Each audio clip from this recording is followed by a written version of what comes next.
So now we're going to talk about the Barcelona champion, who you just mentioned. This is his biggest title in his career.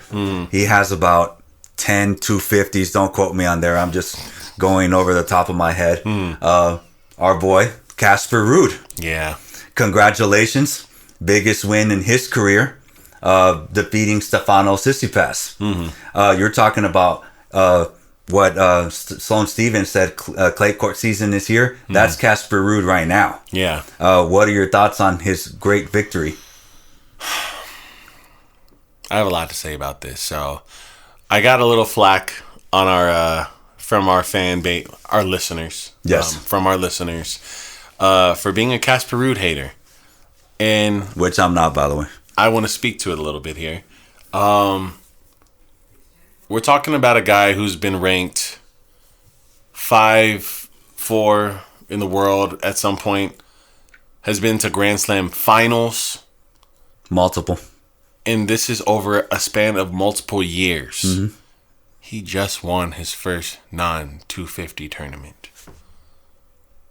It just doesn't really make sense that he's a clay court specialist, top 5 in history, and top 5 in the world. Has been top 5 in the world. You know what I mean? And he just transcended the 250 event level. It's a little confusing for me because what's missing? What does it tell us?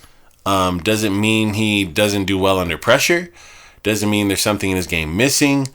Does it mean he found something in his game now? Or does it speak to Tsitsipas giving up a win after they play in their second consecutive final? What does it mean? Or does it mean nothing and he was supposed to have just done this a long time ago? What are your thoughts on Casper Ruud's unusually late breakthrough? Okay.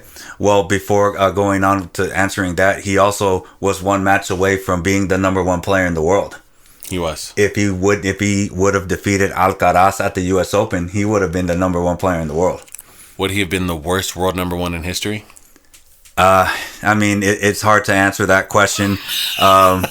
He did have... That might be the YouTube title of this snippet. Yes, because he definitely would have had a Grand Slam. I believe Marcelo Rios, who was a number 1 player for a long time, smooth as heck, did not have a Grand Slam. I'm going to double check there, but I am sure that that's what happened there.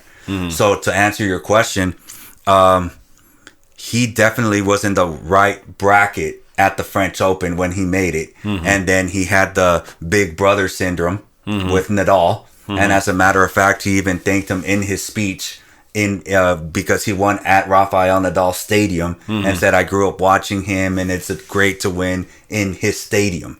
So he had big brother syndrome there for sure. Yeah. And then to answer the question with Alcaraz, it was probably the fact that Alcaraz just had more firepower, and it was kind of bad that Alcaraz had so many great wars, and Ruud was fresher.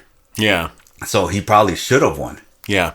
So that is a little disappointing there for sure.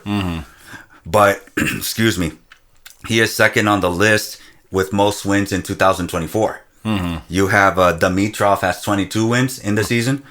Ruud has 24, and Sinner has 25. What are your thoughts on that? It speaks to the consistency and the volume. We know Casper Ruud is a guy who goes deep in most events he plays in. The question with Casper Ruud is, can he win a big event? That's usually the question. It's not, is he going to show up and perform and beat the people ranked lower than he is? It's, is he going to get to the finish line and beat the people ranked higher than he is? That's the $1 million question. So, right. I just want to know if he's going to, is he going to grow past being a gatekeeper or not? I think he will. Yeah. Yes. He's getting there. He's starting to make hard court finals as well. He did well in Acapulco. So he's starting to do well. Okay. And yes, Marcelo Rios did not win a Grand Slam. So Casper Ruud would have had one at that point. So I wouldn't say he was the worst. Okay. Second worst. Marcelo Rios was a great player. Okay, so now we're going to talk about